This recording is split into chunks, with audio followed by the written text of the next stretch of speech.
My name is Nick Broughton, and I'm a Randomfish. Hit that subscribe button and let's be Randomfishes together, shall we?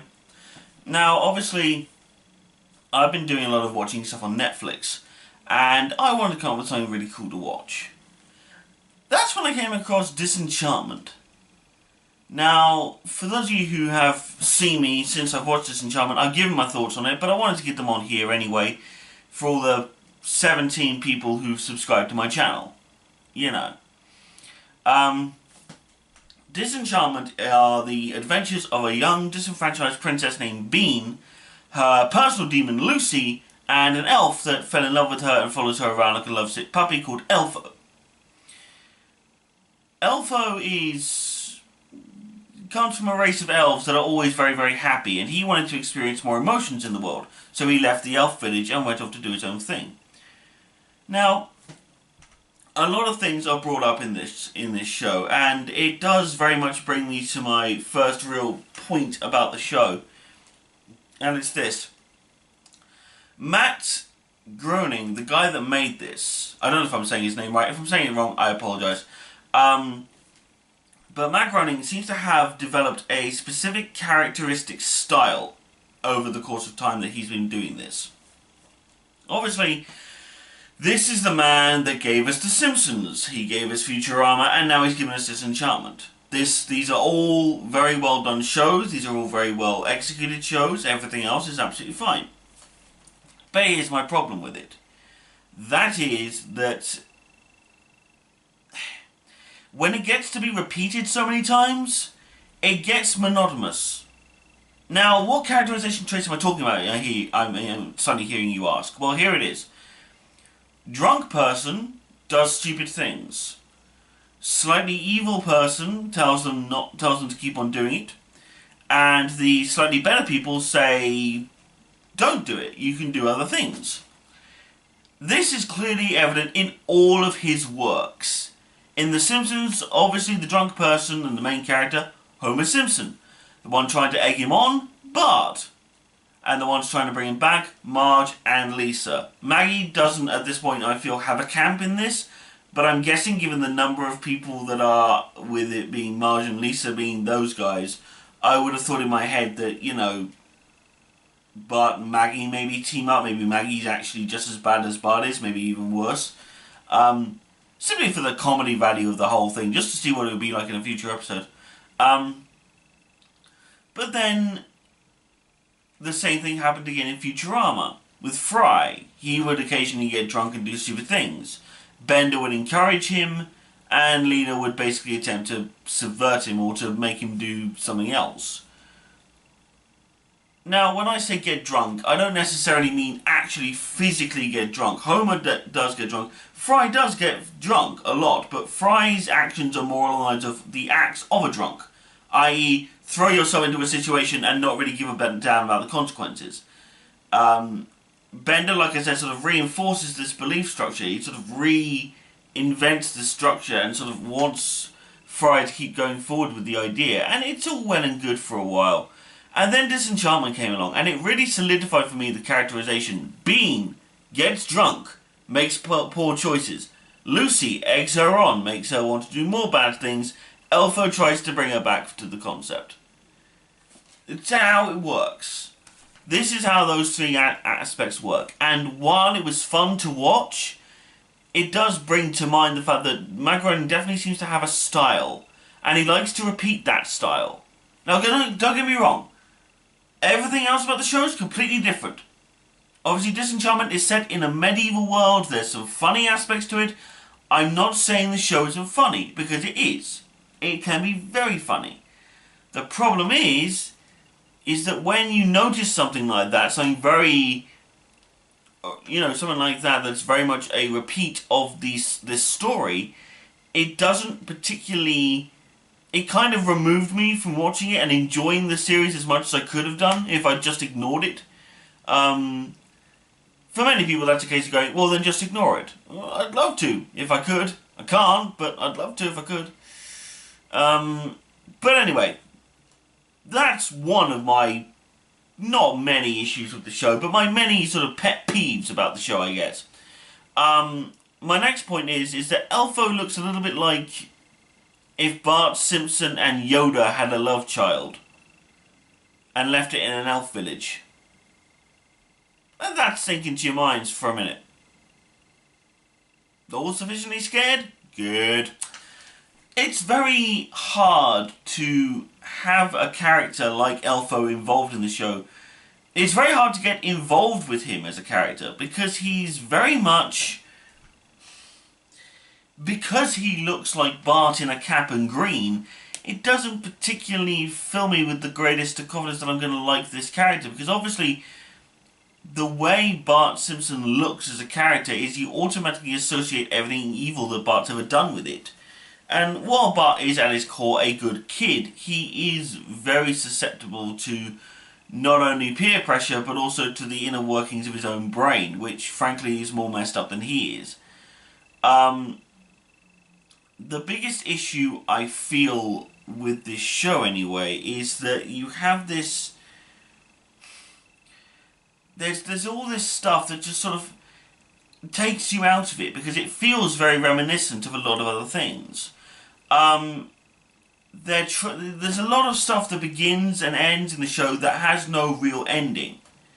Now, for many people, that's all good, and that's fine if that's fine for you. I tolerated it in a lot of films, like I've tolerated it in The Big Lebowski, for example. You never actually see how all these things end in The Big Lebowski, but you don't care about that because the main character doesn't care about that. And I just feel that for a show that tried its damnedest that has done a lot in the way of previous episodes and shows of really trying to bring closure to these things, that for a Netflix series that they knew was going to be minimal amount, they should have done more to answer more questions. Now, I get that they have to ask questions at the end of the series in order to get us so hyped for the next series that it works. That's fine. But, I mean, for example, the fate of Elfo's village. I would have loved to have seen what happened with the elves after he left. I would have. In fact, what would have made it even more hilarious would have been if Elfo had brought Bean and Lucy into the woods, or if they found themselves in the woods close to where Elfo's village was, and Elfo goes, I can never go back, and someone opens the portal and goes, oh my god, you're back, yes, please, come back, we're nothing without you, please. And it turns out that he's part of this really fragile ecosystem, that how bad the elves actually do have it, because if one of them leaves, the whole thing goes to shit, no matter how shitty the elf is. That would have been funny. You know, that sort of thing. Really, really interesting and really cool to watch. But like I said, it's not like the show is complete crap. There are funny bits in it. Like there's a particularly funny episode where a bunch of Vikings come in to basically take over the entire kingdom, while Bean's daddy's out of town, and Bean has basically thrown a massive party at sort of Lucy's encouragement. They made like this giant ass party, and the Vikings come in sort of like to go, yeah, we're here to party, and then they went, no wait, the king's not here, we're here to conquer instead. And it's nice to see that kind of combination of things, like sitting there kind of going, oh, you know, this could be a really fun party. Oh no wait, we're going to turn the tables and do it like this. Yes, love that, brilliant. There's the concept of a catcher of demons, a demon catcher, who they realise that Bean might be being influenced by a demon, despite the fact that they can see Lucy and have never once found out that he's a demon. I think that's quite brilliant. The fact that the demon catcher is only able to understand the fact that Lucy is there and only sees Lucy as a demon, doesn't get fooled by any of it. That's great. The fact that he's captured so many personal demons, I think that's a brilliant step that they did there. I think that was very well done of them. The finale I thought was kind of weird. Kind of felt like it came out of left field, really, for me. The idea of trying to free her mother, I thought was a good idea to sort of have thrown throughout the show. But, I mean, the way... I'm not going to spoil the ending, apart from what I just told you about the fact that, you know, obviously part of it is that the king is trying to resurrect his wife, who was turned to stone, for a potion that was supposedly meant for him, from his many, many enemies. All that sort of thing. And I think the worst of it is that I just would have loved to have seen a show where the ending was a bit more standard, I guess. The way this show ends is just this. I would have just loved this show's ending to have been something like the fact that since the Queen was back, that the King had less of a desire to sort of keep being in line, and therefore would let her go off and do whatever she wants. And then she would really fuck up and end up somewhere at the end of the show being like, oh crap, I had no idea I was going to end up in this sort of situation. And just really sort of hammer home the fact that she just isn't a good person. And I think that would be a massive thing to sort of have in the show. Again, a lot of this comes from personal ideas and experiences and sort of this idea that I've always had of what I'd do with the show. I'm not saying my ideas are better. They obviously had a very good finale. I won't spoil it here. But suffice to say, it's sort of an out of left field thing, which is why I kind of wanted to rewrite it in my head, because obviously having things come out of left field is fine, but when it's so far out of left field that you don't quite realize it at the time, I just think it would have been a lot easier to sort of not have to worry about these things. And I mean, I don't know, I guess there are bits that I just wish they changed, or wish they just hadn't done the way they've done them, but hey. Anyway, the show is the way it is. But yeah, I mean, I do recommend Disenchantment. I do. All the negative little things that I've just said right now is nothing compared to the good stuff. I mean, there's the design of everything is beautifully well done. The little nods they have to sort of, modern day stylings in a medieval concept. I think that's kind of cool to see. The actors chosen are all well done. They're all very good. The King is played by Bender, which I think is kind of cool. I know he's got a real name, the actor. I know he does, and I know the real name. I prefer to call him Bender, because I'm sorry, that's the best I can imagine him is. It is sort of Bender as a king. I think that's kind of cool. It's very cool to sort of see, really, as a concept.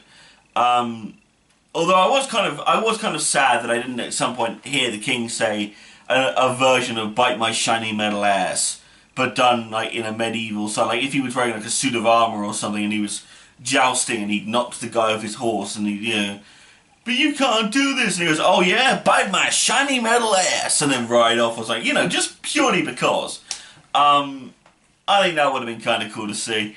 But as it goes, it was brilliantly funny. He's still a funny character. It's filled with ups and downs, is this show, just like any show you'd find nowadays. It's just, I think as I've watched more of Simpsons and Futurama, I've become more or less aware of all the tropes that he has put into his characters, and as such I get the feeling that I'm not immune to them, but I've more or less developed a level of whoever cares, I don't care sort of mentality to it. So again, not a problem, just something I'd bring up. But no, I would recommend Disenchantment. I'd recommend you go off and watch it now. Turn off this video, go into Netflix, watch it. If you don't have Netflix, wait for it to turn up. Or if you don't have Netflix and you want Netflix, get Netflix. It's brilliant. That's my little plug of Netflix. These reviews are going to be shorter, I'm afraid now, guys. This is just me giving a little update before the end of the video. These videos are going to be shorter. This isn't me sort of being mean or anything like that, or they're going to be less frequent as well. This is not me trying to be mean. This is me knuckling down trying to get this sort of thing sorted. I'm going to try and start doing some more filming from now on. And try and actually get the script finished for this film, which I'm going to do. It's going to be fine. I will give you guys more updates on this as and when. The reviews are going to be shorter because as much as I want to review films now, without the proper ability to edit and everything else, which I'm still trying to learn. I still want to do reviews, and I'm still going to do them. I just won't do them as frequently, and of course they're not edited, so obviously they won't be as effective as and when I get the film done. Obviously editing will be much easier for me by that point, in which case the reviews will be a bit slicker by that point and everything else, and you know, learning as I go. I know I've been saying that for a while now, but if I'm going to make a film, I'm going to step up, I'm going to get it right. But obviously for now, I just like doing little random rant videos about films and sort of putting them up on YouTube. If you like them, you like them. If you don't, you don't. It's that simple for me, really. So anyway, watch Disenchantment. Wait for my next update video on the course of the film itself, and Randomfish out.